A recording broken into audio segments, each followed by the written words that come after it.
Yeah, welcome back, ladies and gentlemen. In the immediate past video, we went through the process of coming up with an architectural drawing that takes a look at the process and stepwise process of creating a public subnet within of creating VPC using a single public subnet. And we briefly went through the process of using the icons of VPC, the subnet, internet gateway, and route tables to come up with a drawing, an architectural drawings that see how we can create a VPC, create a subnet, and as well as connect that to the internet. So VPC being the virtual private cloud, yeah, there is a spelling mistake here.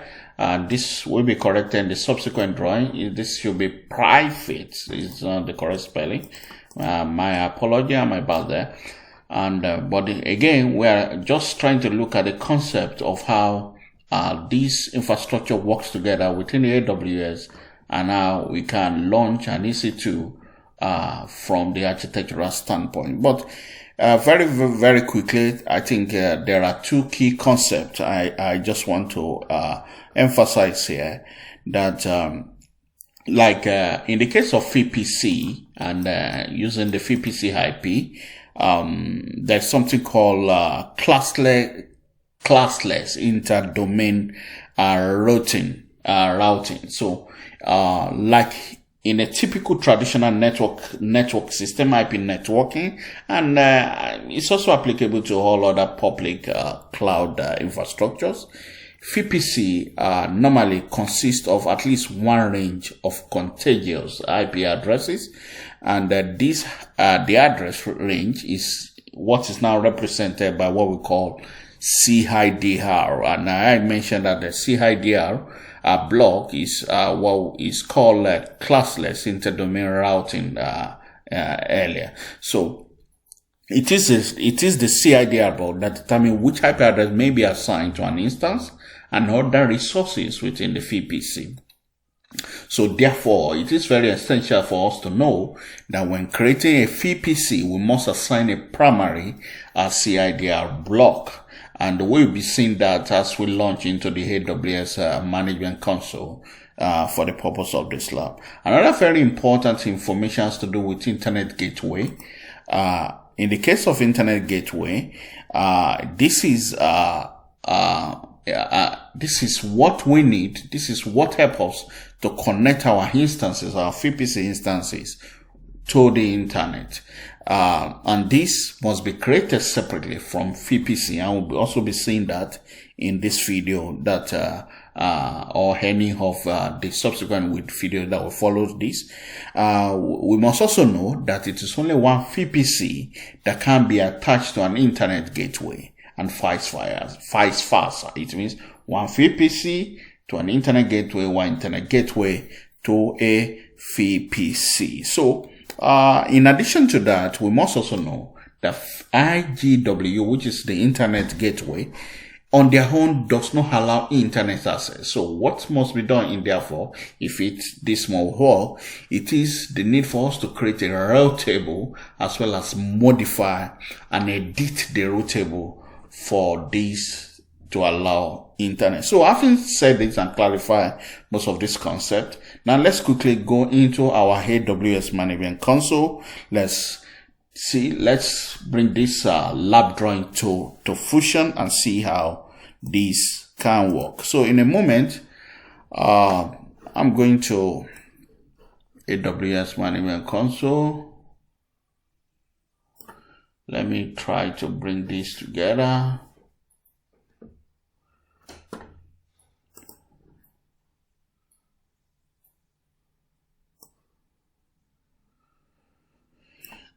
So we have this, and okay, let's sign into the console. Yeah, this is already on, good enough. This is my account, and don't forget, in our drawing we have we said we are doing let's quickly see, we're doing Canada Central 1, So let me change. The first thing is to change my availability zone. And now I'm selecting Canada Central 1. Great. So now the next thing, according to the steps we created in the lab, we want to go to the VPC domain system. And in doing this, we can quickly search for the service here. You can see Ekascloud cloud resources. VPC is for so here we are. Good. We are here, and I just cancel this. So your VPC, we're here. Good. So what we have here is the default. This is the default VPC, and this is normal, but we want to create our own without necessarily deleting what we have there. We can also delete our default VPC if we don't need it, but let's create ours, and let's give it a name tag. So in our drawing, did we define what we want to call it? No, but so in this case we can say this is demo VPC.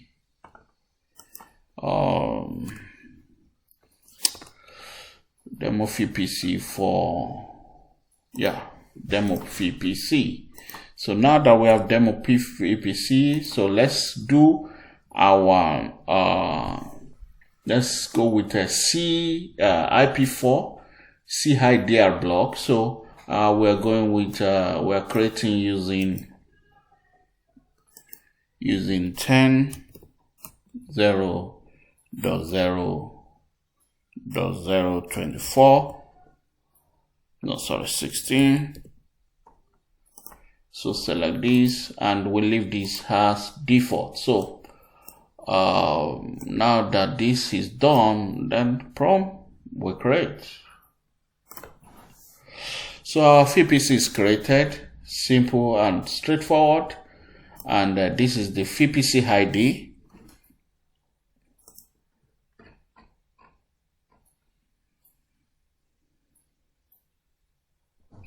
We have our VPC ID. We have, we can click on the ID to go into the VPC that we've created. We can also close this and go through any other route, but let's do this. So yes, we have our VPC here, demo. We can refresh this to have it here. So what we have here, we have the name that we have created, demo VPC ID. We have the VPC ID here. Sorry, demo VPC as the name. VPC ID, the state is available, our IP v4 CIDR block is showing this, and let's see other information there. Tenancy default PVC, no, owner, this is my account number.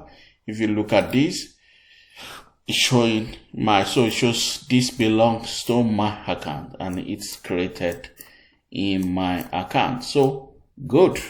And that is VPC. So another very important thing we need to do, if we look at the next step in the process, is to create a subnet. Now let's go to subnet right there. We have 3 subnets here. These are the default subnets. You can see default subnet, the status is saying yes, showing that this is default in its own standpoint. So now we want to create a default subnet. All we need to do is to click on create subnet.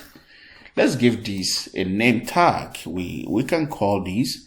Let's see whether we give it a name in our drawing. We just say it's subnet. But because what we are doing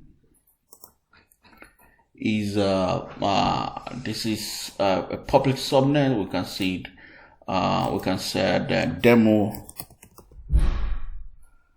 VPC subnet. So we can say subnet, demo VPC subnets, so that we can be sure of that it's actually associated with it. So we need to now attach this to our demo VPC. So we have the demo VPC here. Let's just select this. And the availability zone, yes, this is also not captured in our drawing. We could have created the availability zone in the subnet, but in this regard, and we'll be making these changes to our architectural drawing subsequently. So now let's select Canada Central here.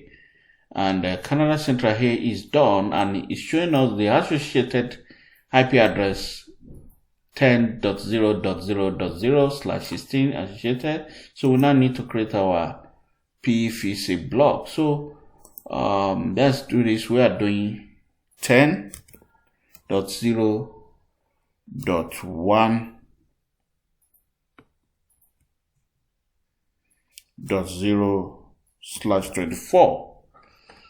Yeah, in this case we have created. Then let's click on create, and yes, there our subnet has been created. So we can go to the click on the subnet ID to see what we have here. So let's take a look and see what are the associated parameters. Demo VPC subnet. This is the subnet ID right there. The state is available now, and we have the IP for the subnet. The availability number is 251. Don't forget, ordinarily, if we look at now, we have 251 available. Don't forget that I mentioned at the time that so let's look at what happened here and why do we have 251. So don't forget that this should ordinarily be 256. If we look at the IP, let's quickly use this IP calculator, and let's say we have 10.0.0 is it .0? I think .1 dot what do we have there? .1.0.0/24, and let's calculate.